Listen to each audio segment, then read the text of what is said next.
vale a pena esse esforço, o esforço da semana que vem? Inclusive, eu queria te pedir que você repetisse um pouquinho sobre o que vai acontecer lá em Washington também. Inclusive, também, logo depois, em agosto, tem um evento em Boston, né? Que você me convidou também. Ou seja, há vários movimentos acontecendo aqui. E lá no sul da Flórida, em especial onde nós moramos, nós temos uma comunidade de refugiados políticos gigantesca, né? De cubanos, cubanos, venezuelanos, nicaragüenses, bolivianos e agora os brasileiros, né? Fala um pouquinho, então, sobre essa pergunta que o pessoal me faz muito, Paulo. Vale a pena vir fazer esse protesto ou apresentar esse documento nas Nações Unidas? Muitas vezes parece que não, né? Eu mesmo apresentei com a Carla Zambelli, a deputada Carla Zambelli, uma denúncia na Comissão Interamericana de Direitos Humanos em novembro, que nós estamos acompanhando, estamos vendo como é que está o andamento, etc. Ainda está dentro dos prazos deles, mas é muito importante que as pessoas entendam que isso tem alguns propósitos. O primeiro deles é dar trabalho, é criar fricção, é criar desconforto, é você mostrar que há consequências, mesmo que o ditador máximo do Brasil não deixe andar nada, mesmo que o amigo dele, o Rodrigo Pacheco, sente em cima de todos os processos, mesmo que as autoridades brasileiras prevariquem, vai haver um grupo de brasileiros destemidos que vão estar dispostos a criar fricção, a criar desconforto. Essa é a primeira coisa. Então, muitas das coisas que nós veremos aqui para frente não serão soluções para o problema do Brasil.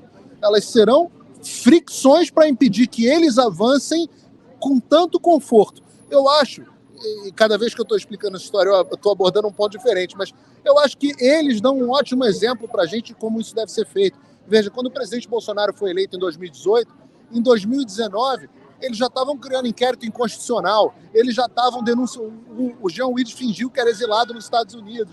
Eles não deixaram o Bolsonaro trabalhar nem um milímetro.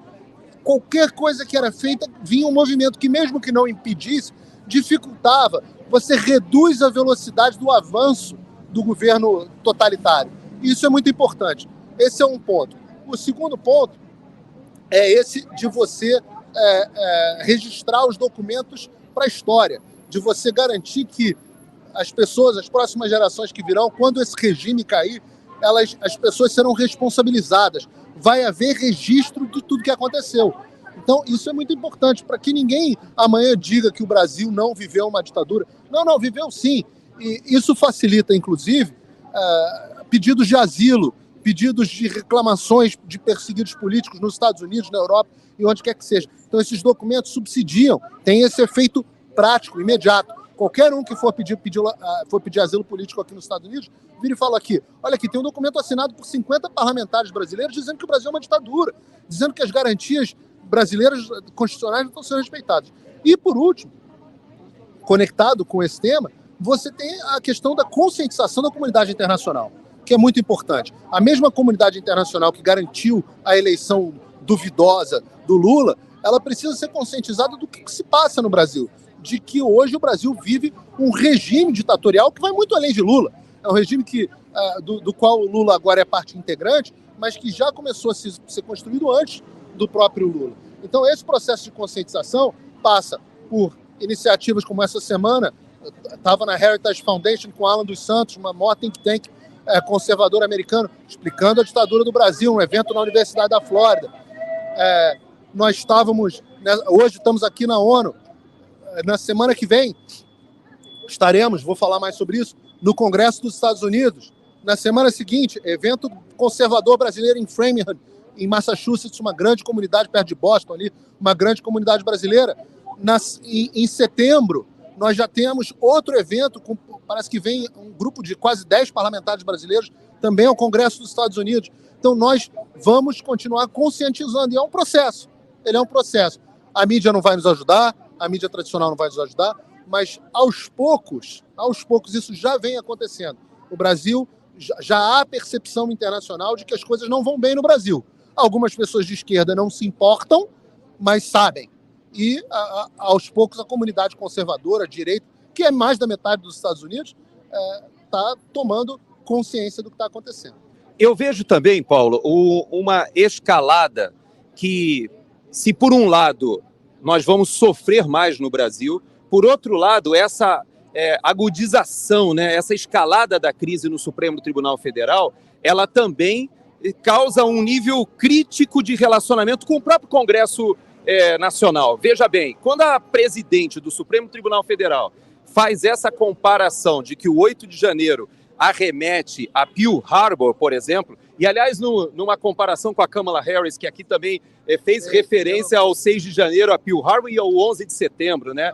É uma cópia. Mas essa escalada de discurso da presidente do Supremo Tribunal Federal, ela respalda, na verdade, essas ações que estão sendo tomadas ao arrepio da Constituição. E esse corporativismo da Suprema Corte acaba gerando um nível de tensão com o próprio Congresso Nacional que, no médio prazo, fica insustentável. Então, é muito importante que a gente mostre que o problema não é só o Alexandre de Moraes no Brasil. Na verdade, hoje é um problema sistêmico em que há uma hipertrofia do poder judiciário e a comunidade internacional está começando a se tocar que houve uma mudança de regime no Brasil sem que ninguém fosse advertido disso. E é um trabalho de formiguinha, né, Gerson? Ele precisa de palestras, ele precisa de documentos, ele precisa de artigos publicados, ele precisa de livros, ele precisa de artigos acadêmicos. É um trabalho que vai sendo feito. Por isso que a gente trabalha em órgãos internacionais, imprensa, think tanks, e por aí vai. E até mesmo com a comunidade, com a população. O fato das pessoas estarem passando aqui na rua e vendo carro de som do Brasil, com signs, o que está acontecendo? Pessoas, pô, mas o que está acontecendo no Brasil? Eu achei que o Brasil era um país democrático. Não é. E isso vai ficando registrado. Essa escalada, ela tem um efeito internacional e tem um efeito nacional também. Aos poucos, parlamentares que vão achando, você vê a Tereza Cristina numa declaração absolutamente infeliz nessa semana, Tereza Cristina, que eu acho que ainda não tomou posse, ainda não vi nenhuma ação dela no Senado, uma grande decepção até agora, espero e exorto para que ela lembre para que ela foi eleita. Senadora Tereza Cristina disse que agora era um momento de paz, queria paz, que era um momento de pacificação. Para, existe uma forma muito fácil, você que é militar, Jéssica, a forma mais fácil de você entrar em paz é a rendição, né? Se você se render, acabou a guerra. Agora, você vai ter que viver sob o jugo do inimigo. Então, na mesma semana que a senadora, que não assinou o pedido de impeachment do Barroso, pede paz, o Alexandre de Moraes usa o aparato estatal e o delegado da Polícia Federal subordinado a ele e bota a presidência do STF para perseguir um cidadão comum que o interpelou, fora da jurisdição brasileira, num crime que não é previsto por extraterritorialidade. Então, essas coisas vão ficando no imaginário popular. É o mesmo, e eu acho que nós temos, nesse caso especificamente, inclusive, quando forem divulgadas as fitas, os vídeos do que realmente aconteceu, a cópia do depoimento que foi dado à Polícia Federal pelo genro lá do casal, eu acho que quando isso vier à tona, eu acho que nós teremos mais um pedido de impeachment contra o Alexandre de Moraes e possivelmente contra a Rosa Weber, porque ela age para defender os interesses de um colega e não para defender os interesses da República, da lei. Todos são iguais perante a lei. O Alexandre de Moraes tem o mesmo direito de, caso seja interpelado, de mandar a Polícia Federal que eu teria como cidadão. Ele não é mais e não é menos do que nenhum de nós. Então nós temos a possibilidade aí de mais pedidos de impeachment. Ah, mas Paulo Rodrigo Pacheco vai sentar em cima. A função dos senadores, dos parlamentares, é fiscalizar o Poder Judiciário. Se o Poder Judiciário agir de forma criminosa e desonesta, caso os parlamentares, como diz a Constituição, caso eles não ajam, eles estão prevaricando. Então eles têm que simplesmente agir. E depois ver se vai ter... Não tem a ver com conveniência política. É verdade. E eu tenho, assim, uma percepção... Eu tenho uma percepção que demonstra, pelo menos, que quando ela remete a Pearl Harbor, de certa forma, nem que seja no inconsciente dela, ela está dizendo que a reação americana, por exemplo, ao ataque japonês, que foi Hiroshima e Nagasaki, né, que você faz uma reação gigantesca que mata milhares de pessoas, eu acho que ela estabelece um certo paralelismo entre essas 1.500 pessoas hoje que estão desumanizadas, né, e ela entende que o ataque japonês ao povo americano, ela estabelece um paralelismo com esse ataque de 8 de janeiro, em que ela acha que o Estado tem que ser defendido. E eu fico muito, assim, tocado, Paulo, eu sei que você também está acompanhando, porque há milhares de pessoas hoje, ou centenas, para ser mais preciso, né, mais de 1.000 pessoas, pelo menos, que não cometeram nenhum ato criminoso no dia 8. Eles não depredaram e não invadiram prédio nenhum. Agora, aos que invadiram, aos que depredaram, sim. Mas essa individualização da pena, ela só vai ser possível se forem liberadas as imagens. Os advogados sequer tiveram possibilidade de provar. Isso está contido dentro do documento. E eu vejo que a gente tem como estabelecer um paralelismo, porque agora há uma pressão aqui nos Estados Unidos para que as imagens do Capitólio também sejam liberadas, porque há muitos que fizeram acordos, que admitiram a culpa para pregarem penas menores, mas que também não fizeram nenhuma depredação. E você vê esse paralelismo, né? Parece até que é uma coisa meio sincronizada com 2 anos de delay, de defasagem. É uma coisa impressionante, né? É muito impressionante. Não tem nenhuma pessoa que não olhe os paralelos entre Brasil e Estados Unidos e não fique absolutamente chocada, né? Claro que as situações elas não são idênticas, elas são análogas, né? Então há semelhanças, mas elas são muito fortes. Aqui a forma como o Departamento de Justiça perseguiu as pessoas que estavam envolvidas no 6 de janeiro tem muitas semelhanças com o Brasil. Só que o Brasil é ainda mais distópico, porque essas pessoas elas foram julgadas por um juiz comum, elas tiveram direito a uma apelação, estão tendo direito a uma apelação, e no Brasil é tudo centralizado no gabinete do Alexandre de Moraes. Agora, você vê, existe o mesmo conluio da imprensa para não mostrar o que aconteceu, existe o conluio das autoridades, inclusive dos políticos de esquerda, para esconder as imagens, né? Você tem o acesso dos advogados para a defesa é pior no Brasil? Mas aqui também não foi completo nos Estados Unidos. E quando as imagens começaram a surgir, aconteceu de que muitas pessoas, inclusive o xamã do 8 de janeiro, né, a primeira leva de imagens, que foi aquela que o Tucker Carlson liberou, foi demitido um pouco depois, né? A primeira que o Tucker Carlson liberou, do 8 de janeiro, que mostrou lá aquele xamã com aquele chapéu de viking entrando no Congresso, ela mostrou que ele, na verdade, não tinha sido nada de hooligan, não tinha destruído nada, e ele acabou sendo liberado da prisão. Ele foi até convidado para fazer uma oração no momento lá. Mas oração é um crime.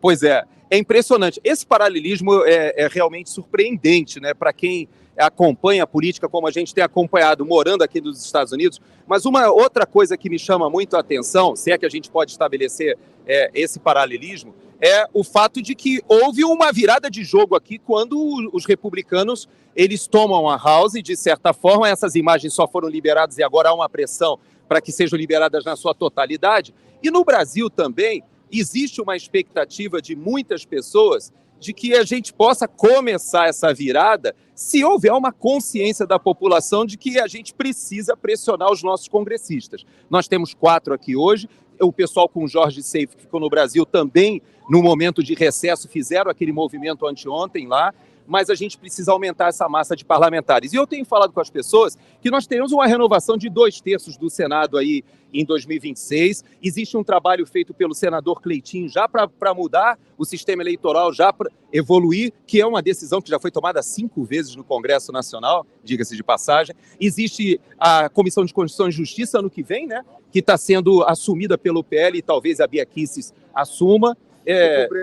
Se cumprir o acordo. Mas existem alguns passos, né, que as pessoas às vezes querem que imediatamente a situação no Brasil seja modificada. E se aqui nos Estados Unidos há todo um processo de recuperação ou de tentar retomar, né, até a eleição do ano que vem, você acha que existe possibilidade da eleição aqui nos Estados Unidos reverberar isso, de certa forma, com eleições municipais e até mesmo com o presidente do TSE, agora o Cássio Nunes, para as eleições municipais, e o André Mendonça para as eleições presidenciais, e com essa articulação no Congresso, a gente ter uma evolução do nosso processo eleitoral e, quem sabe, também começar uma virada como aqui nos Estados Unidos? Você consegue ver algum tipo de correlação?